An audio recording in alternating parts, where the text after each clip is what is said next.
Last is riding gear. I'll give you simple, because it's in the middle of an episode. We'll do detailed later. I'll give you a simple idea. The essential equipment that you need head to toe is helmet, jacket, gloves, riding pants, and boots. This is your full set. Okay. This assumes that your pants and your jacket already has armor in it. If it doesn't have armor in it, then you need to acquire armor. So, for example, if your jacket doesn't have a back protector, you should get a back protector, and then you should use it every day. Now, helmets, to me in India, because of the way the ISI is structured and the way it is enforced, I would not buy a helmet that only has an ISI rating. I would want a ISI and a ECE rating. Given our current import situation, I'm okay with ECE 2205, which is a slightly older standard, or 2206, which is the current latest standard. I don't want to see any other certifications. They don't matter as much. I need ISI so that when the police stops me, I have a legal helmet. And I want ECE so that a third party has tested to make sure the helmet is safe. Above this, whatever budgets you bring, what brands you buy is all about comfort, materials, quality, finish, etc. The key thing to a helmet outside of the certification is it should fit you as tightly and comfortably as it can. Tightly and comfortably both.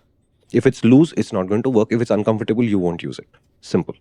Jackets, pants, gloves, and boots, the only way you can tell how safe they're going to be, unfortunately, is the CE rating, which is a European standard, which is also third party tested. So there's no other way for me to give you a straight, this is what it is.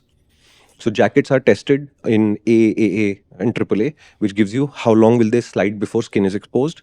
Armor is tested at CE level 1 and 2. You can look all of these up in detail. They're not complicated to understand, but the standard itself is complicated and you don't need to know it. So you should have CE rated jacket, CE rated armor as basic. Same goes for pants.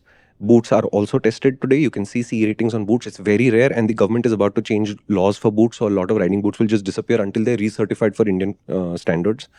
And you should get some gloves, which also have CE ratings. CE rated gloves are slightly hard to find, but the backup for I don't know where the rated stuff is to go to brands that you can trust. So today, I would eyes closed trust, for example, Viaterra. I would just buy their gear. And if Viaterra's team says this is safe enough to do this job, I think most of the time it will. Rhinox is right behind them. They also make very, very cost effective but very decent gear. Rhinox fits can be slightly odd. Viaterra's fits are more consistent. Both brands work really well. Both are very, very cost effective brands. Above this, there's a whole bunch of imported and cheap brands like the bottom of Forma's range for boots. And there are expensive brands like TCX, Alpenstars, etc. How much money you want to spend changes. If they're being imported, they'll probably also be CE rated, which is a safety thing. And right at the top of the ladder is the top of the line equipment from Alpenstars, from Climb, etc., etc., etc.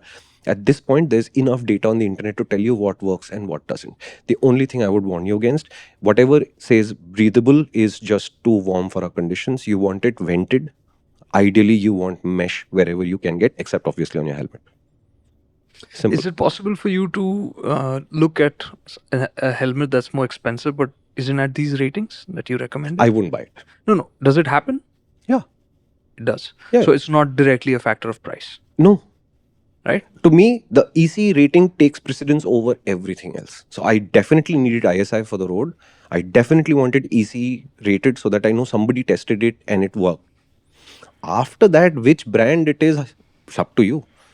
There will be 6,000 rupee EC helmets and the 90,000 rupee RI also in there. So the reason why I'm bringing this up is that it's easy to confuse price as better protection. That's not always the case. No. We've seen it again and again with riding gear. Usability can be an issue, even though they might be a premium brand. It can be, the price can be immense, but it's not necessarily hard bearing, which you want in our conditions, because we go through a lot of cycles of hot, cold, rain, a lot of that. So it has to last. So those kind of factors also. So always price is not an indicator. So you will have to look at these factors to make a better call. And again, if somebody's used any of this gear, that feedback is. Yeah. And I would always, in the case of protective gear, I would always be brand centric. I would choose brands that I can trust. And not blindly. Okay. So for example, we'll get a question saying XYZ brand has a jacket at a great price. I've never seen this jacket. So even if it's CE certified, I am circumspect about recommending it. So the two brands he didn't mention but are my favorites, Dainese and RS Taichi. Correct. Fantastic. I mean, by and large, whatever I have seen and used of theirs, superb. And I had the Laguna Seca, which was for me like second skin. Leathers. Leather suit. It was second skin. but I never bought it again because they changed the design for the next one. I think it was this Laguna Seca 3 that came then. I also don't remember now. But since then, they're now I think at 5 or 6 or something like that. But the fit changed and the experience completely changed. So I was not so sure. It wasn't a sure thing again for me to just go and pick that up. So it was great, but would I just blindly go and pick up the same thing again in its next iteration without trying it? No. Yeah. So I would, just to reiterate the point, there are lots of brands selling cheap gear today. If it is CE certified, you should be okay. But I would rather pick a brand I trust over everything else. 100%. Okay, CE ratings are expensive to get. Okay, which is why an Indian brand may not want to do CE ratings. I would tell them to do it, it's worth it. But if you can't see a CE rating, then you should be, do I trust this brand or not? If you don't trust it, the deal isn't worth it, honestly. Oh, I misunderstood. You were looking for me the last time, not Karthik. Okay, no worries. I am also on the main motoring channel.